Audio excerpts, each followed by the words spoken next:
2, 1 e gravando.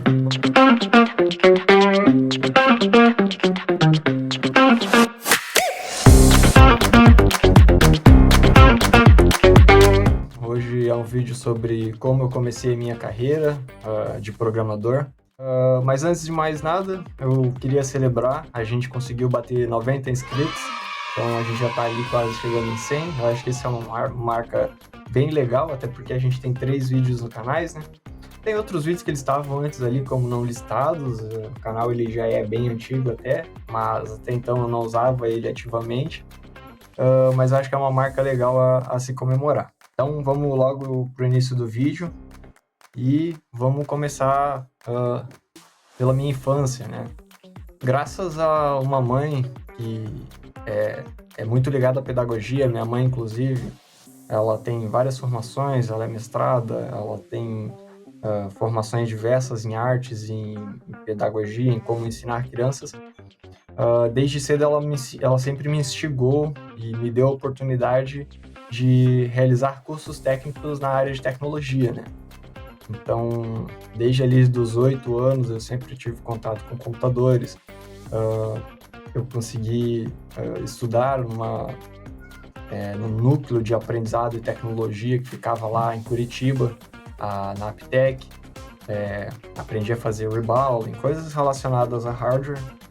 E isso, de certa forma, me instigou a descobrir em qual área da computação, em qual área da parte de TI eu me encaixava mais, né? Isso, de certa forma, mostrou para mim que eu não era tão ligado a hardware na época, que eu gostava mais de software. E isso, posteriormente, me fez buscar a encontrar coisas que me tornavam, vamos dizer assim, alegres em fazer, né? Então, eu sempre buscava fazer coisas que faziam eu aprender, mas faziam com que eu me divertia, né? E aí foi onde eu me encontrei no mundo dos jogos. Então, o começo de tudo foi lá atrás, no passado, com um programinha chamado Unity. Era Unity 3D, ele era uma engine de games, onde várias pessoas, né, eu lembro que ele estava bem no comecinho, várias pessoas buscavam criar jogos ali, e a maioria eram desenvolvedores indie. E, enfim, o intuito ali meu de usar Unity era tentar criar meu próprio GTA, né? Eu lembro que os meus computadores na época eles não tinham tanto poder para rodar um GTA V, um GTA 4 da vida, e aí eu queria poder fazer o meu próprio jogo de mundo aberto ali, criar meu próprio Minecraft e, enfim, dessa forma poder me divertir com meus próprios jogos, né?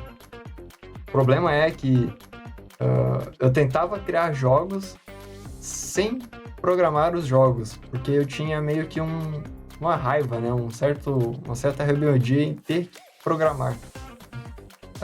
Foi aí onde veio a minha sacada de, cara, eu vou tentar criar uma ferramenta para que outras pessoas não precisem programar, né?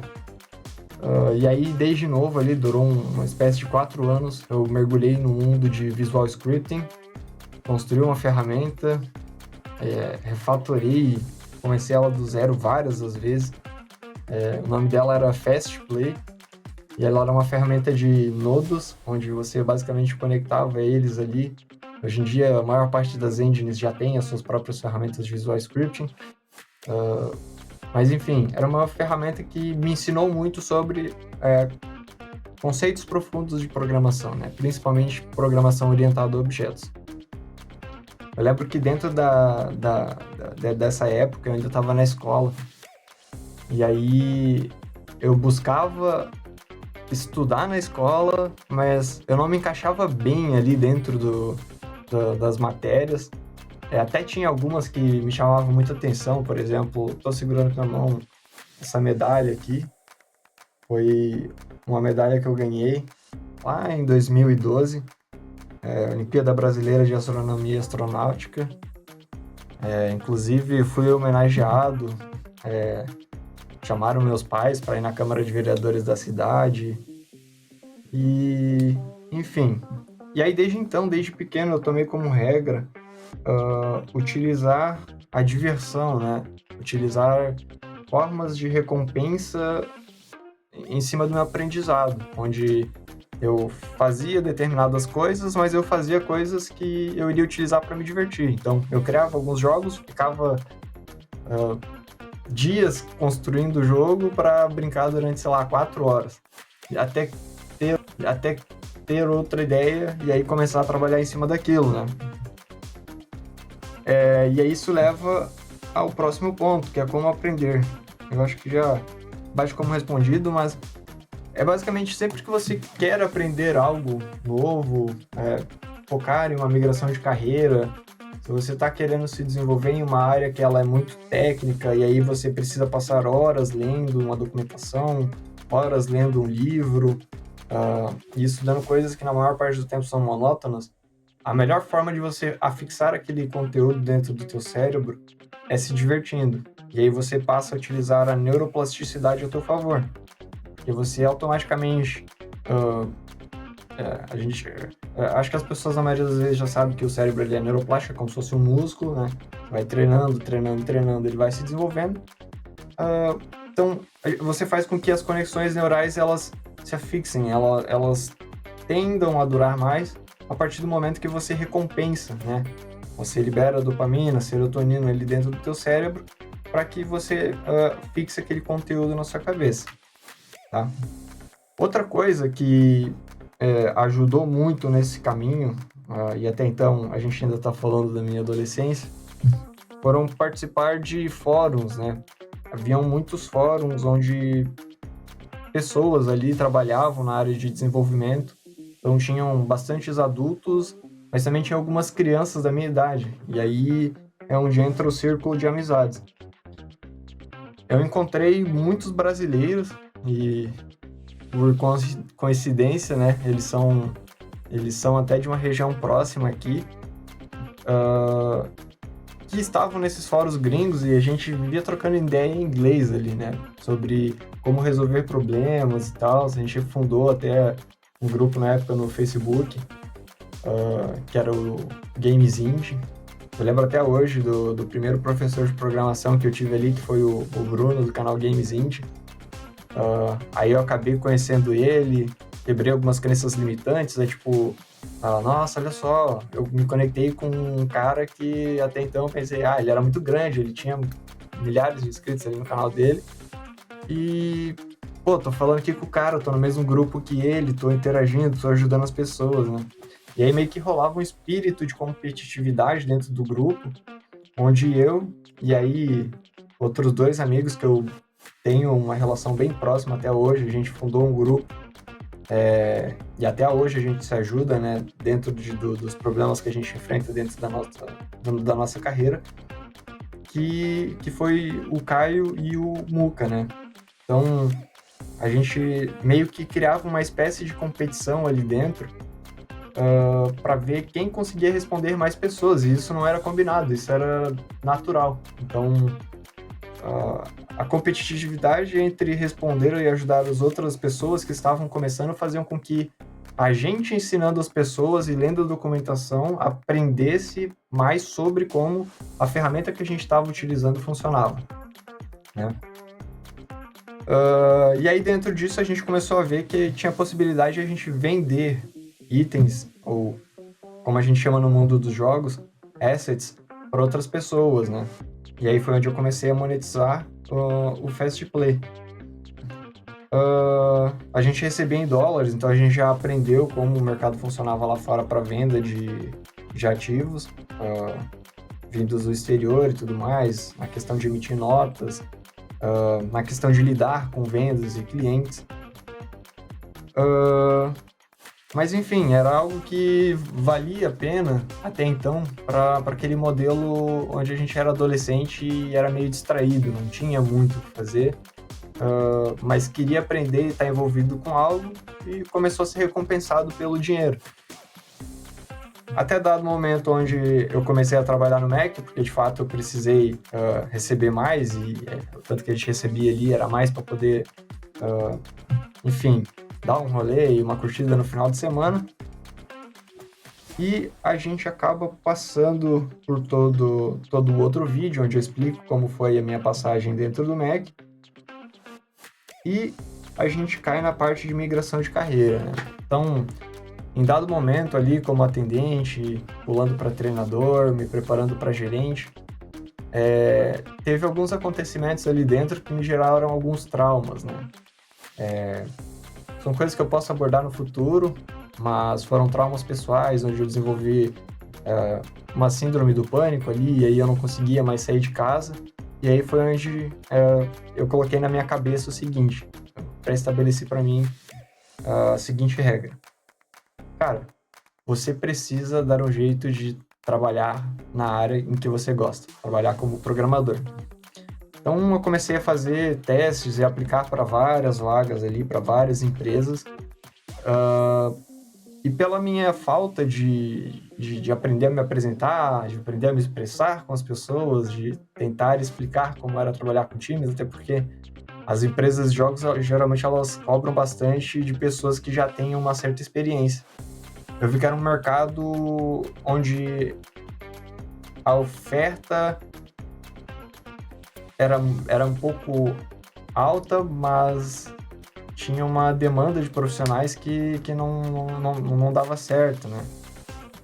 Enfim, e foi onde eu me vi obrigado a migrar de carreira.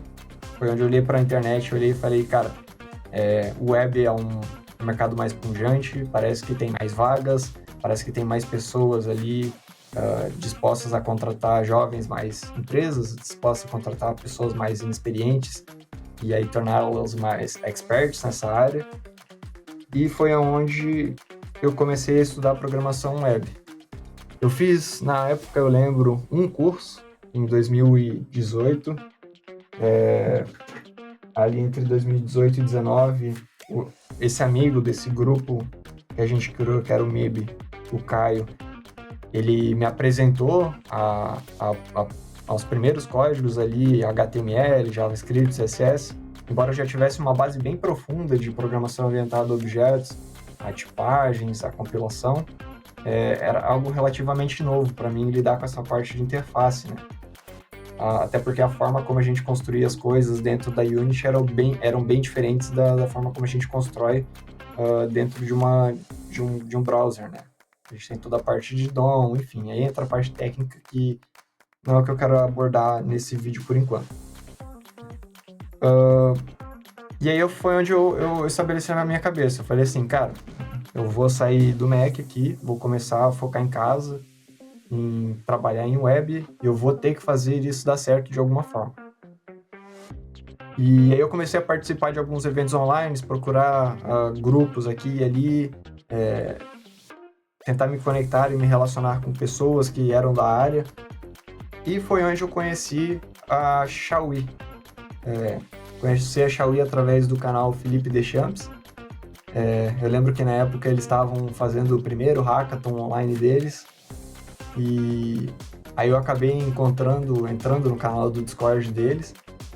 E eu vi que estava um pouco desorganizado na época. Comecei a dar alguns pitacos ali de como a gente poderia organizar o Discord. Comecei a ajudar algumas pessoas que eu vi que eram júniores e estavam com dificuldade em programar, né?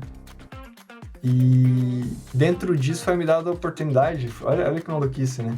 Foi me dado uma role, um cargo de administrador dentro do Discord por um amigo que até então era um dos diretores da Xiaomi, o Rodrigo Queiroz. O Ricardo Queiroz, desculpa, Ricardo. E aí eu até falei para ele assim, cara, você não pode fazer isso, você não pode me dar um cargo de administrador, porque eu posso simplesmente vir aqui mal intencionadamente apagar tudo.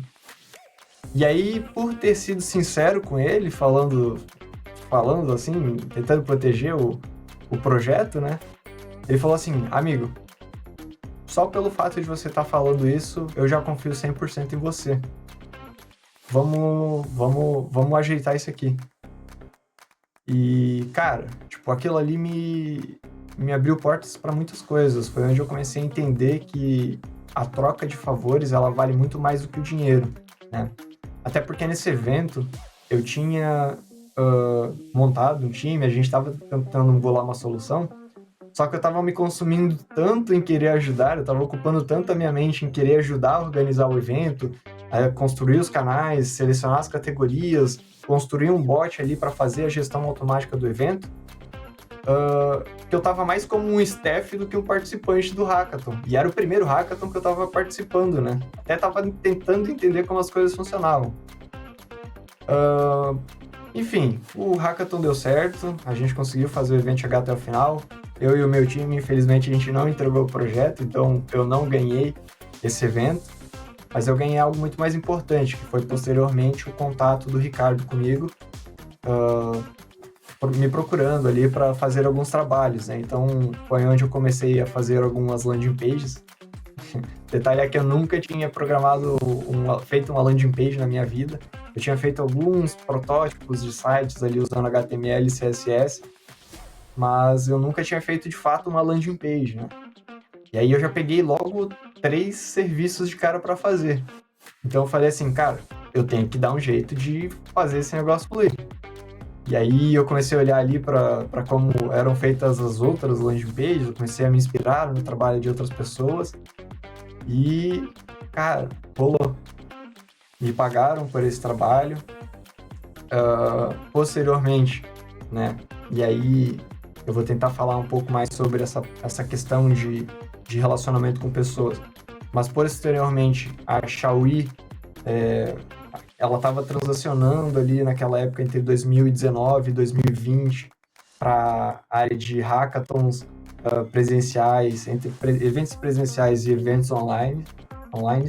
Eles acabaram me chamando para a CAT, ali em Florianópolis, onde a gente acabou fazendo um evento, né?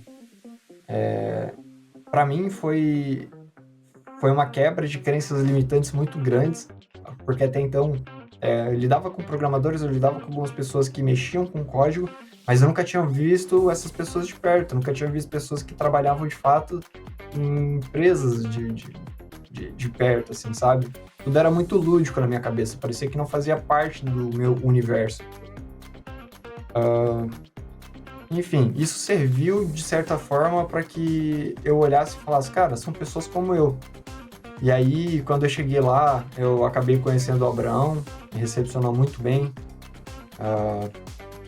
Eu conheci o Ricardo, e aí era uma correria danada, porque tinha DJ, tinha um pessoal ali que fornecia os suprimentos ali, as bebidas, os lanches, né, os snacks, as pizzas. Enfim, tinha os programadores numa determinada área, tinha gente que já me conhecia, então teve gente que chegou para mim, caraca, tu é o Bruno, tipo, veio querer trocar ideia comigo, eu nem...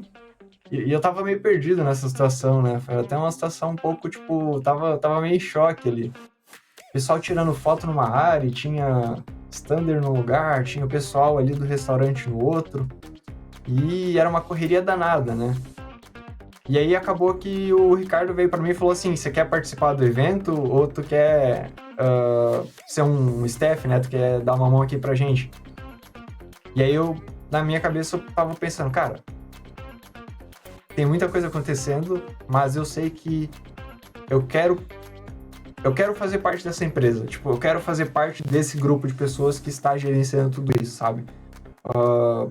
Até porque eu vi que os participantes, alguns vieram pedir ajuda para mim, para conectar com Wi-Fi, para saber como funcionavam algumas determinadas ferramentas, saber mais sobre o desafio, e algumas informações que eu estava mais por dentro, eu pensei assim, cara, eu acho que eu tenho mais a ganhar ajudando as pessoas que estão fazendo parte da gestão do evento do que, de certa forma, participando do evento. E foi aí onde eu busquei dar o máximo de mim dentro desse evento, ajudando, correndo, puxando fio para cá, para lá, conectando Wi-Fi, repassando o sinal dos roteadores para melhorar a internet dos participantes, coordenando os mentores, sabendo ali quais eram os tempos, até servir de certa forma ali com um DJ ali cuidando da mesa de som. Cara, e foi sensacional, assim, foi um evento que eu guardo com muito carinho até hoje. Foi onde eu conheci o Rodrigo Terron. Ele recém tinha chegado, se não me engano, ali do Vale do Silício, lá da Califórnia. E quando ele chegou assim, ele parecia... A presença dele ali parecia um... Eu não sei como explicar, até porque eu não conhecia ele. Mas eu vi ele dentro do vídeo e quando ele chegou, me deu... Sei lá, cara, é difícil de explicar, mas a nossa áurea bateu, assim, sabe? Eu senti uma presença muito forte de um cara que tinha muito propósito. Então, assim que ele chegou, ele foi direto fazer um podcast que tinha lá na mesa, num evento, numa parte separada do evento ali. E, se não me engano, acho que era Brazucas ou Brasileiros no Vale, alguma coisa assim. E aí eu lembro que eu cheguei assim para conversar com ele. Ele foi super receptivo, me chamou para ir lá participar e assistir ele dando a entrevista ali no podcast. E aí, desde então, eu fiquei seguindo ele em todo lugar no evento, sempre que eu podia, eu ia lá, me conectava com as pessoas que eu via que estavam, de certa forma, fazendo a gestão do evento, patrocinando e ofertando ali o lugar. Me conectei com pessoas que eram responsáveis por levar talentos de dentro do evento para fora, né, do país, para o Vale do Silício. Um exemplo é a 42 Educação. Então, enfim, eu acabei me conectando com algumas pessoas ali que foram bem importantes nesse dia. Posteriormente, eu recebi um convite para participar de outro evento em Florianópolis em outros dias, né? Eu acho que eu posso tentar buscar trazer mais detalhes sobre quais eram as minhas condições financeiras nessa época de quando eu participei desse evento. Mas fato é que o Rodrigo, o Abras e o Ricardo, eles me ajudaram demais nessa época. E, enfim, eu acho que isso demonstra como você estender mais a mão e esperar receber menos, ou você tentar fazer mais conexão com as pessoas, ajudar mais as pessoas, às vezes isso tende a te gerar muito mais resultados no futuro. Isso faz muita parte de networking, né? A gente, antes de cobrar algo de alguém, geralmente a gente tem que entregar algo. E eu busquei dar o máximo de mim dentro desse evento apenas pela experiência, sabe? Apenas por estar ali, sabe? Eu via que era um lugar que eu queria sempre estar. E aí a gente acaba... Eu vou tentar finalizar esse vídeo por aqui, mas esse é o início da minha carreira, de certa forma tem bastante coisa que eu poderia detalhar, mas ia acabar virando um podcast, um monólogo meio chato.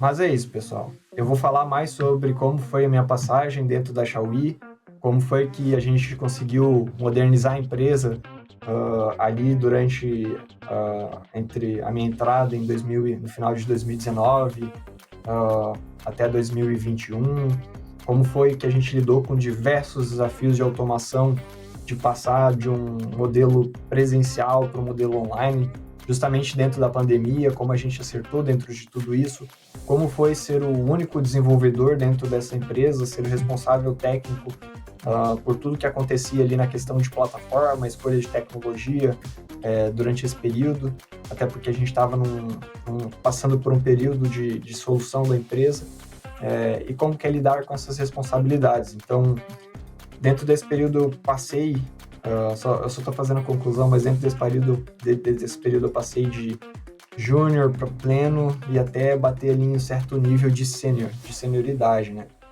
Onde tinha que lidar com muitas responsabilidades, indo de eventos onde a gente tinha cerca de 100 participantes, que eram os viciados em hackathons, até eventos onde a gente chegou a ter mais de 20 mil participantes simultâneos, entre brasileiros e participantes da América Latina, um dos maiores eventos de hackathons do mundo. Enfim, esse é o vídeo de hoje, tem bastante informação. Eu estou tentando instigar e colocar bastante informações aqui que sejam uma espécie de gancho para os próximos, de certa forma, e aí eu vou explicar nos próximos vídeos como eu estou fazendo para gerar uma transcrição de tudo isso que eu estou falando utilizar a inteligência artificial para gerar pauta para os próximos, tá? Então fica dado aí o recado.